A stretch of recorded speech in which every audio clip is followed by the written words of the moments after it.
ಇತ್ತೀಚಿನ ಸಂಚಿಕೆಗಳನ್ನು ಜಾಹೀರಾತಿನ ಕಿರಿಕಿರಿ ಇಲ್ಲದೆ ನೋಡಿ.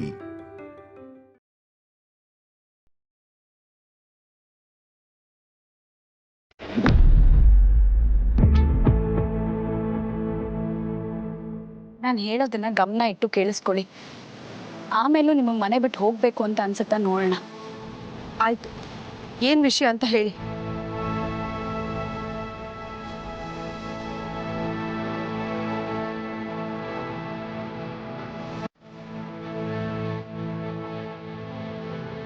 ನನ್ನ ಸ್ನೇಹಿತೆ ಅಂತ ಹೇಳಿ ಮನೇಲಿ ಇರಿಸ್ಕೊಂಡಿದ್ದೀನಲ್ಲ ಮೋನಿಕಾ, ಅವಳು ನನ್ನ ಸ್ನೇಹಿತೆನೇ ಅಲ್ಲ.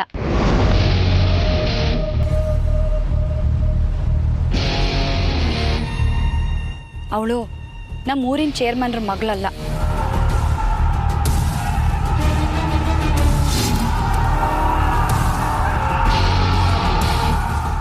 ಅವಳು ಯಾರು ಅಂತಾನೆ ನನಗೆ ಗೊತ್ತಿಲ್ಲ.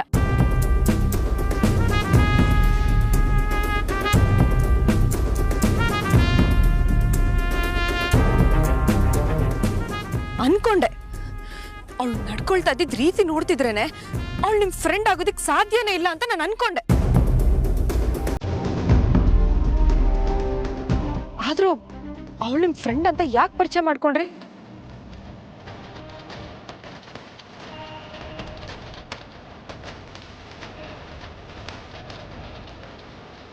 ನೀವಿಬ್ರು ಹೀಗೆ ಮೌನವಾಗಿದ್ರೆ ನಾನು ಏನಂತ ಅರ್ಥ ಮಾಡ್ಕೊಳ್ಳಿ. ನನಗೆ ಟೆನ್ಷನ್ ಜಾಸ್ತಿ ಆಗ್ತಾ ಇದೆ.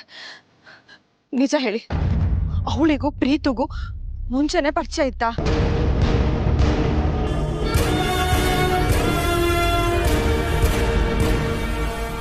ಹೇಳಿ ಪಾರ್ವತಿ ಅವರೇ. ನಾನು ಹೇಳ್ತೀನಮ್ಮ, ಪ್ರೀತು ಮೋನಿಕಾಗೆ ಎಕ್ಸ್ ಲವರ್.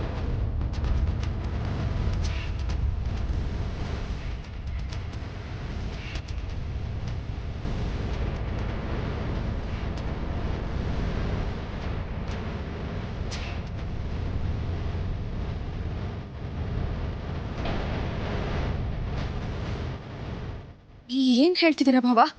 ಹಾಗಂತ ನಾವು ಹೇಳ್ತಾ ಇಲ್ಲ ಅಮ್ಮ, ಮೋನಿಕಾ ಹೇಳ್ಕೊಂಡಿದ್ದಾಳೆ. ಆದರೆ ಅದು ನಮ್ಮಿಬ್ಬರಿಗೆ ನಂಬಿಕೆ ಬರ್ತಾ ಇಲ್ಲ.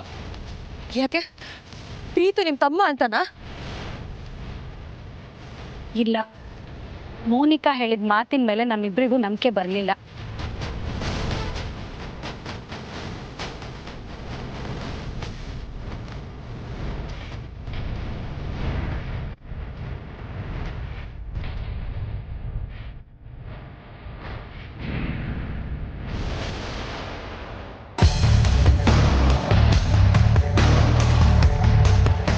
ಎಷ್ಟು ಧೈರ್ಯ ಇದ್ರೆ ಯಾರಿಗೂ ಗೊತ್ತಾಗದೇ ಇರೋ ಹಾಗೆ ಇಲ್ಲಿಗೆ ಬಂದಿದ್ಯಾ ನೀನು? ಬಾ. ಡೋರ್ ಯಾಕೆ ಓಪನ್ ಮಾಡಿದ್ಯಾ? ಯಾರಾದ್ರೂ ಬಂದ್ರೆ ಏನ್ ಮಾಡ್ತೀಯಾ? ಪ್ರೀತು ನನ್ನ ನಂಬಿಸಿ ಮೋಸ ಮಾಡಿದ್ದಾನೆ. ನಾವಿಬ್ರು ಕಾಲೇಜಲ್ಲಿ ಇದ್ದಾಗಿಂದ ಒಬ್ರನ್ನೊಬ್ರು ಲವ್ ಮಾಡ್ತಿದ್ವಿ.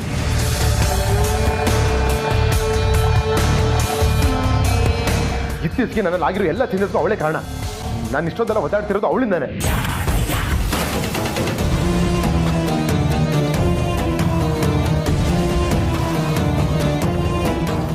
ಅವ್ರ ಮರ್ಯಾದೆ ಹೋದ್ರೆ ಅರ್ಸನ್ ಕೋಟೆಗೆ ಕೆಟ್ಟ ಹೆಸರು ಅಂತ ಮನೇಲೇ ಇರಿಸ್ಕೊಂಡ್ವಿ. ಅದು ಅಲ್ಲದೆ ಅವಳು ಇಲ್ಲಿಗೆ ಬಂದ ಉದ್ದೇಶ ಏನು, ಅವಳು ಯಾಕೆ ನಿಮ್ಮ ಗಂಡನ್ನ ಪ್ರೀತಿ ಮಾಡ್ತಿದ್ದೀನಿ ಅಂತ ಸುಳ್ಳು ಹೇಳಿದ್ಲು ಅನ್ನೋ ಸತ್ಯ ತಿಳ್ಕೊಬೇಕಾಗಿತ್ತು. ಅದಕ್ಕೆ ನನ್ನ ಸ್ನೇಹಿತೆ ಅಂತ ಸುಳ್ಳು ಹೇಳಿ ಎಲ್ರಿಗೂ ಪರಿಚಯ ಮಾಡಿಸ್ದೆ.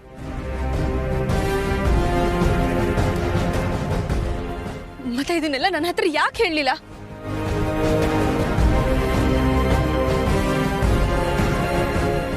ಪ್ರೀತು ಸಂಬಂಧಪಟ್ಟಿರೋ ವಿಷಯನ ನನ್ನಿಂದ ಯಾಕೆ ಮುಚ್ಚಿಟ್ರಿ?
ನನ್ನ ಫೋನ್ ಸ್ವಿಚ್ ಆಫ್ ಆಗಿರೋದಕ್ಕೆ ರಾಣಾ ಸರ್ ಏನಾದರೂ call ಮಾಡ್ತಿರ್ಬೋದಾ?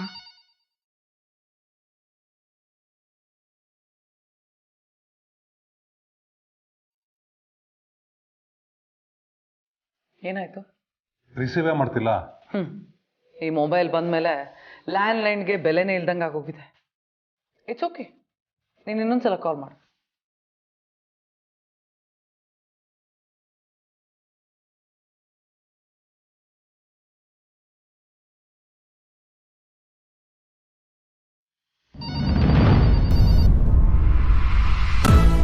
Hello, Akhilandeshwari here.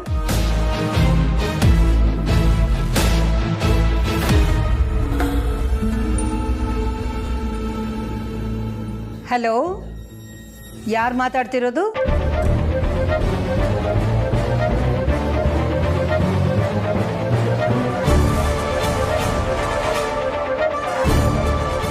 Hello, ನಿಮ್ಮನ್ನೇ ಕೇಳ್ತಿರೋದು, ಯಾರು ಮಾತಾಡ್ತಿರೋದು ಅಂತ.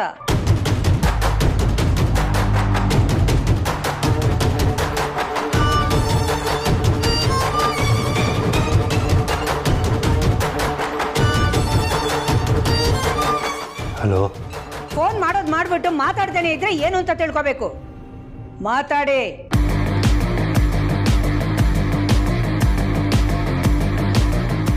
ಹಲೋ, ಹಾ ಮಾತಾಡಿ.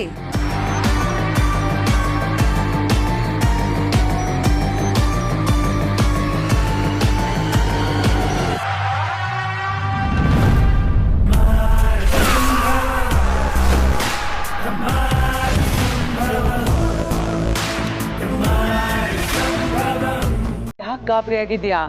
ಯಾರು ಫೋನ್ ರಿಸೀವ್ ಮಾಡಿದ್ದು? ಅಖಿಲಾಂಡೇಶ್ವರಿ.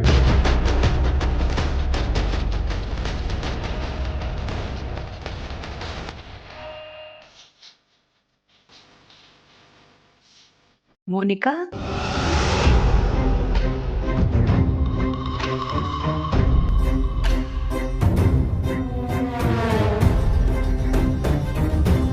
ಫೋನ್ ನಿನಗ ಬಂದಿದ್ದು?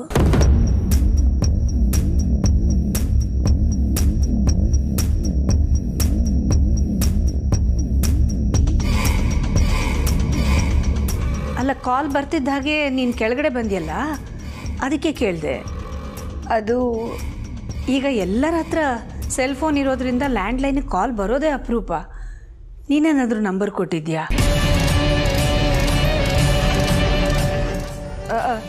ಇಲ್ಲ ಆಂಟಿ, ಆಗಿಂದ ಕಾಲ್ ಬರ್ತಾನೆ ಇತ್ತಲ್ಲ, ಯಾರೂ ರಿಸೀವ್ ಮಾಡಲಿಲ್ಲ, ಅದಕ್ಕೆ ಯಾರು ಅಂತ ನೋಡೋಣ ಅಂತ ಬಂದೆ. ಹೌದಾ? ಎಷ್ಟು ಸಲ ಮಾತಾಡಿದ್ರು ಹಲೋ ಅಂತ ಹೇಳಿದ್ರು, ಆ ಕಡೆಯಿಂದ ಯಾರೂ ಮಾತೇ ಆಡಲಿಲ್ಲ. ಕೊನೆಗೆ ಹಲೋ ಅಂತ ಹೇಳಿ ಕಟ್ಟು ಮಾಡಿಬಿಟ್ರು. ಯಾವುದೋ ರಾಂಗ್ ನಂಬರ್ ಇರಬೇಕು ಅನ್ಸುತ್ತೆ. ಹೋಗಲಿ ಬಿಡಮ್ಮ.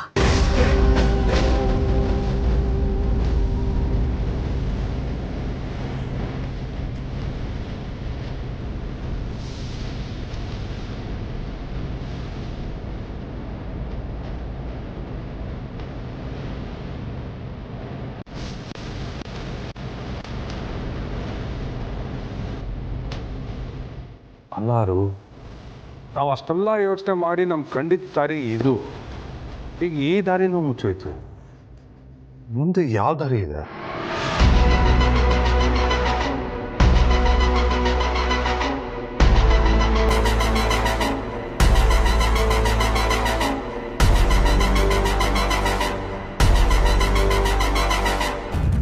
ಆ ಹುಡುಗಿ ನಿಮ್ಮ ಗಂಡನ ಪ್ರೇಯಸಿ ಅಂತ ಹೇಳಿದಾಗ ನಾನು ನಂಬಲಿಲ್ಲ. ನನಗೆ ಅನುಮಾನ ಬಂತು. ಅದೇ ಸಮಯಕ್ಕೆ ಊರಿಗೆ ಹೋಗಿರೋ ನೀವು ವಾಪಸ್ ಬಂದ್ರಿ. ಆ ಸಮಯದಲ್ಲಿ ನನಗೇನು ಮಾಡಬೇಕು ಅಂತಲೇ ಗೊತ್ತಾಗಲಿಲ್ಲ. ಹಾಗಾಗಿ ಅವಳು ನನ್ನ ಸ್ನೇಹಿತೆ ಅಂತ ಸುಳ್ಳು ಹೇಳಿ ಅವಳನ್ನ ಮನೇಲೇ ಇರಿಸ್ಕೊಂಡೆ. ಆಮೇಲೆ ಯಜಮಾನ್ರಿಗೆ ನಡೆದ ಎಲ್ಲ ವಿಷಯಗಳನ್ನೂ ತಿಳಿಸ್ದೆ. ಅದಾದಮೇಲೆ ನಾವಿಬ್ಬರು ಅವಳ ಮೇಲೆ ಕಣ್ಣಿಟ್ಟಿದ್ದೀವಿ.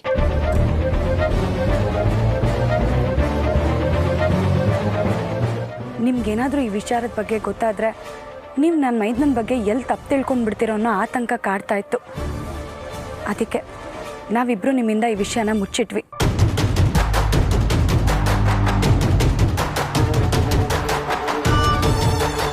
ದಯವಿಟ್ಟು ನಮಗೆ ಕ್ಷಮಿಸ್ಬಿಡಿ ಜನನಿಯವರೇ.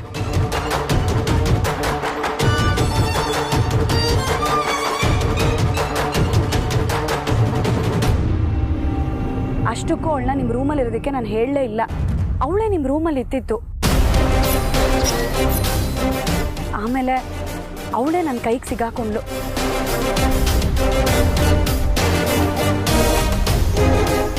ನಿಂತ್ಕೊಳ್ಳಿ.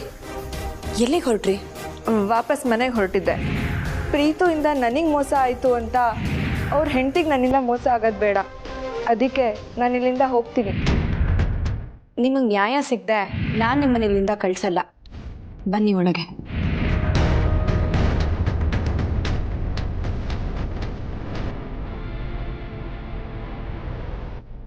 ಹಾಗಿದ್ಮೇಲೆ ಆ ಮೋನಿಕಾ ಹೇಳಿದ್ದು ಸುಳ್ಳು ಅಂತ ಗೊತ್ತಾಯ್ತಲ್ವಾ ಭಾವ?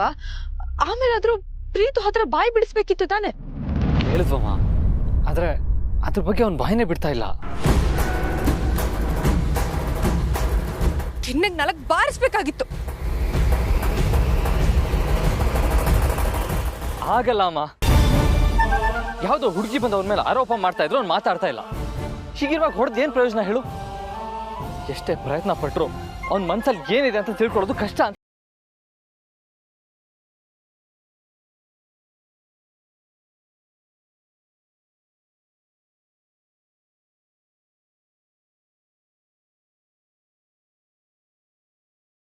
ಅದಕ್ಕೆ ಇಷ್ಟೊಂದು ಮಾತಾಡಿದ್ರು ಅವಳು ಕನ್ವಿನ್ಸ್ ಆಗ್ತಾ ಇಲ್ಲ. ಪಾಪ, ಇದರಲ್ಲಿ ಜನನಿದು ಏನೂ ತಪ್ಪಿಲ್ಲ. ತಪ್ಪೆಲ್ಲ ನಂದೆ. ನನ್ನಿಂದಾಗಿ ಅವಳು ದಿನ ನೋವು ಅನುಭವಿಸ್ತಾ ಇದ್ದಾಳೆ.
ನಿಮಗ ಹೇಳಿ ಅವನಿಗೆ ಬದುಕೋ ಯಾವ ಯೋಗ್ಯತೆನೂ ಇಲ್ಲ. ಇವತ್ತು ಪ್ರೀತು ನಿಮ್ನೆಲ್ಲ ಬಿಟ್ಟು ದೂರ ಹೋಗ್ತಿದ್ದೇನೆ, ತುಂಬಾ ದೂರ ಹೋಗ್ತಿದ್ದೇನೆ.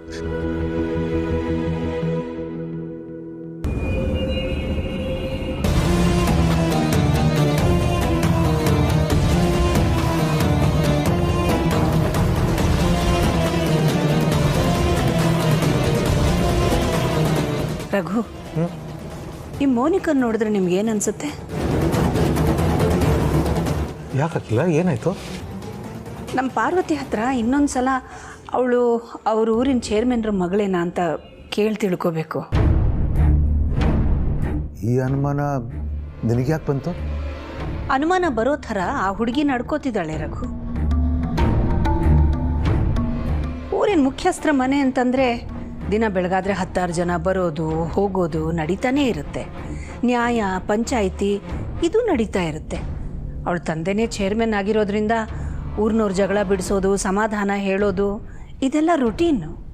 ಅಂಥ ವಾತಾವರಣದಲ್ಲಿ ಬೆಳೆದ ಹುಡುಗಿಗೆ ಹೊಸ ಜನ, ಹೊಸ ಪರಿಸರ ಅನ್ನೋದು ದೊಡ್ಡ ವಿಷಯನೇ ಅಲ್ಲ. ಜೊತೆಗೆ ಒಂಥರದ ಕಮಾಂಡಿಂಗ್ ನೇಚರು, ಗಾಂಭೀರ್ಯ, ಧೈರ್ಯ ಇದೆಲ್ಲ ಬೆಳ್ಕೊಂಡು ಬಂದಿರುತ್ತೆ. ಆಟೋಮ್ಯಾಟಿಕಲಿ ಒಂದು ಕಾನ್ಫಿಡೆನ್ಸ್ ಲೆವೆಲ್ಲೂ ಇರುತ್ತೆ. ಆದರೆ ಈ ಹುಡುಗಿ ಯಾವಾಗ ನೋಡಿದ್ರೂ ನನ್ನನ್ನು ನೋಡಿ ಹೆದರ್ಕೋತಾನೆ ಇರ್ತಾಳೆ.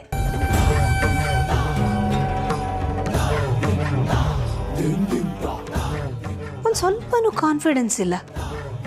ನಾನೇ ಅವಳಿಗೆ ಅದೆಷ್ಟೋ ಸಲ ಹೇಳಿದ್ದೀನಿ, ನನ್ನ ನೋಡಿದಾಗಲೆಲ್ಲ ಹೆದರ್ಕೊಳ್ಳೋ ಅವಶ್ಯಕತೆ ಇಲ್ಲ, ಆರಾಮಾಗಿದ್ದು ಬಿಡಮ್ಮ ಅಂತ. ಆದರೂ ನೋಡಿದಾಗಲೆಲ್ಲ ಹೆದರ್ಕೋತಾಳೆ. ಹ್ಯಾಂಡ್ಲೈನ್ಗೆ ಯಾವುದೋ ಕಾಲ್ ಬರುತ್ತೆ ಅಂತ ವೆಯ್ಟ್ ಮಾಡ್ತಾ ಇದ್ಲು ಅನಿಸುತ್ತೆ. ನಾನು ರಿಸೀವ್ ಮಾಡಿದೆ ಅಂತ ಹೆದರ್ಕೊಂಡಿದ್ದಾಳೆ ಹುಚ್ಚು ಹುಡುಗಿ.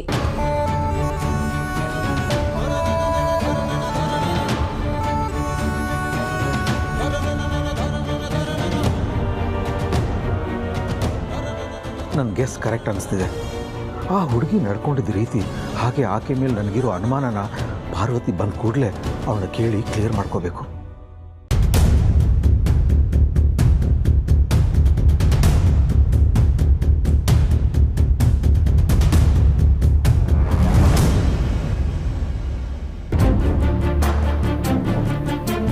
ನಾವೇನಾದರೂ ಹಠ ಮಾಡಿ ಕೇಳಿದ್ರೆ ಅವನು ಟೆನ್ಷನಲ್ಲಿ ದುಡುಕಿ ಜೀವಕ್ಕೇನಾದರೂ ಹೆಚ್ಚು ಕಮ್ಮಿ ಮಾಡಿಕೊಂಡ್ರೆ ಅಂತ ನಾವಿಬ್ಬರು ಸುಮ್ಮನಾಗಿದ್ದೀವಮ್ಮ. ನೋಡಮ್ಮ, ನಾವು ಉಳಿಸ್ಕೋಬೇಕು, ನಿಧಾನಕ್ಕೆ ಅವನ್ನ ತಿದ್ದಬೇಕು, ಸರಿ ದಾರಿಗೆ ತರಬೇಕು.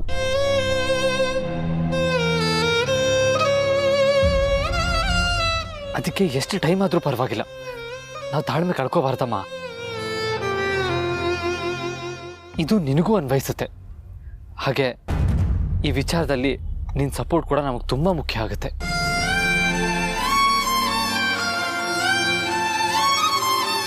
ಪ್ರೀತು ಜೊತೆ ಚೆನ್ನಾಗಿ ಇದ್ಕೊಂಡೆ ಪ್ರೀತು ಮತ್ತು ಮೋನಿಕಾ ಮಧ್ಯೆ ಏನು ಸಂಬಂಧ ಇದೆ ಅನ್ನೋದನ್ನು ತಿಳ್ಕೋಬೇಕು.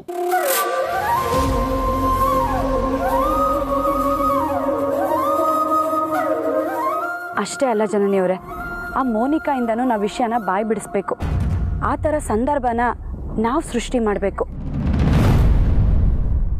ಅದಕ್ಕೆ ಯಜಮಾನ್ರು ಹೇಳ್ದಾಗೆ ನಿಮ್ಮ ಸಹಕಾರನೂ ಬೇಕು.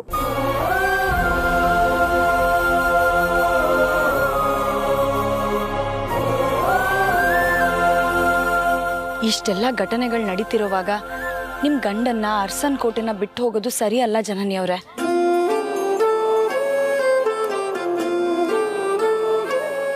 ಈಗ ನಿಮ್ಮ ಗಂಡಂಗೆ ಎಲ್ರಿಗಿಂತ ಹೆಚ್ಚಾಗಿ ನಿಮ್ಮ ಅವಶ್ಯಕತೆ ಬೇಕಾಗಿದೆ.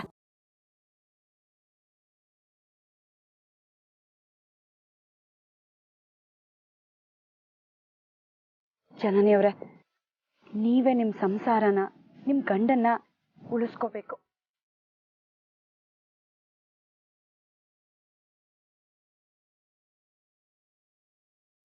ನಿಮ್ಮ ಗಂಡನ ಅಳಿವು ಉಳಿವು ನಿಮ್ಮ ಕೈಯಲ್ಲೇ ಇದೆ. ಯೋಚನೆ ಮಾಡಿ ಜನನಿಯವರೇ.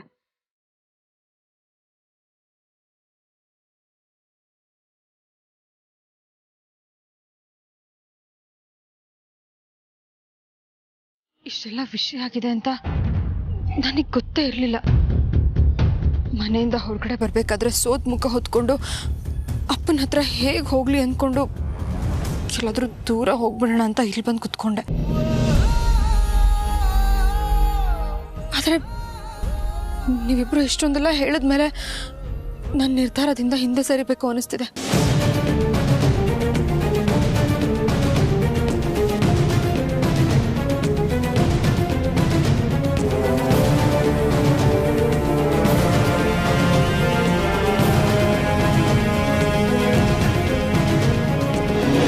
ಅಷ್ಟಕ್ಕೂ ನನಗೆ ಏನು ಮಾಡಬೇಕು?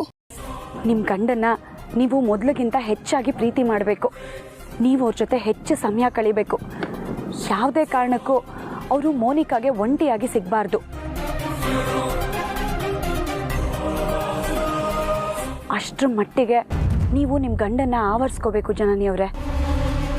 ಹಾಗೆ ನಿಮ್ಮ ಗಂಡ ಅವಳಿಗಿಂತ ನಿಮ್ಮ ಬಗ್ಗೆ ಜಾಸ್ತಿ ಆಸಕ್ತಿ ತೋರಿಸ್ಬೇಕು. ಯಾವಾಗಲೂ ನಿಮ್ಮ ಜೊತೆಗೇ ಇರಬೇಕು. ಆ ಥರ ನೀವು ಮಾಡಬೇಕು ಜನನಿಯವರೇ. ನೀವು ಈ ರೀತಿ ಮಾಡೋದ್ರಿಂದ ಆ ಹುಡುಗಿನ ಬರೀ ನಿಮ್ಮ ರೂಮಿಂದ ಮಾತ್ರ ಅಲ್ಲ, ನಿಮ್ಮ ಸಂಸಾರದಿಂದನೇ ಹೊರಗೆ ಕಳಿಸ್ಬೋದು.